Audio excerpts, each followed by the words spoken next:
Good morning all. मी Vijay Satpal, run Marathi या YouTube चॅनलमध्ये आपले सर्वांचे मनापासून स्वागत करतो.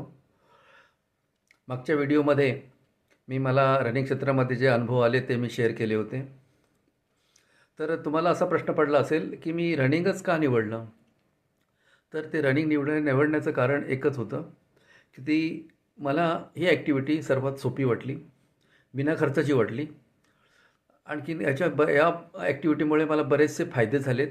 आपल्यालाही ते तुम्ही जर ती ॲक्टिव्हिटी स्वीकारली तर आपल्यालाही असेच प्रकारचे फायदे होतील. ते फायदे असे: सकाळी लवकर उठण्याची सवय लागते. नंतर सकाळी उठल्याने प्रदूषण कमी असतं, बाहेर हवामान चांगलं असतं.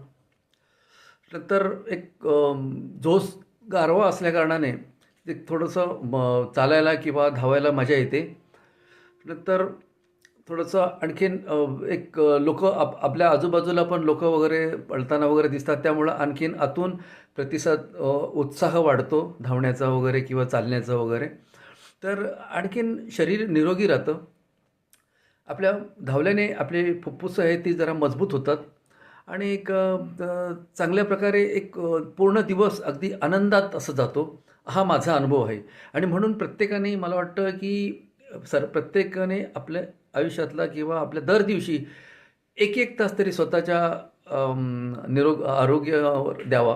आरोग्यावर द्यावा असं मला वाटतं.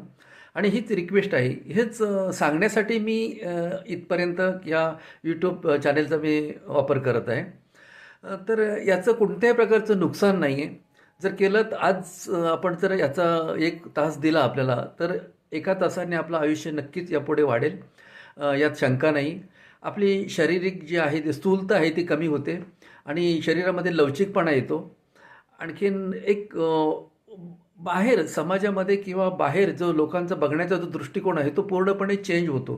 एक चांगल्या दृष्टीने आपल्याकडे बघितलं जातं आणि एक चांगलं शारीरिक तसाच मानसिकसुद्धा एक बरं वाटतं. हा त्याच्यामागचा प्रांजळ हेतू आहेत. हे सर्व माझे फायदे आहेत आणि मी अनुभवलेत, म्हणून ते तुम्हाला सांगावंसं वाटतं. 100पैकी 10 लोकांनी जरी हा माझा व्हिडिओ बघून जर सकाळी उठण्याची सवय लावून घेतली तर खरोखरच मला त्याचं समाधान वाटेल. आणि नक्कीच याचं तुम्हाला तुमच्यामुळे आणखीनही 10 लोक जर तयार झाले तर सर्वांचं आरोग्य सुधारायला आपला हातभार लागेल, यात शंकाच नाही. धन्यवाद.